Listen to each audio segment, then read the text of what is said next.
Ďalšie poradí po dnešnom stretnutí je Peťa Hajek. Ako by si ty zhodnil tým dnešným stretnutím? Tak no, hrali sme prvý počas, to nebolo nejaký, mali sme menej pohybu, ale nedarilo sa nám. Ale druhý počas sme už začali napadať a už to malo odlikovať všetko.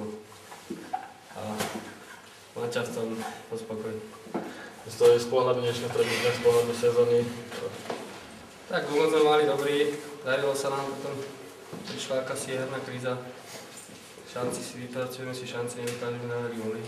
Super nás trestá za to bude fatálne chyby niekedy a super nás potrestá.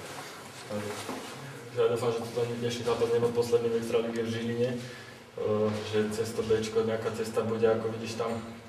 Tak, cez to Bčko no, budeme sa snažiť.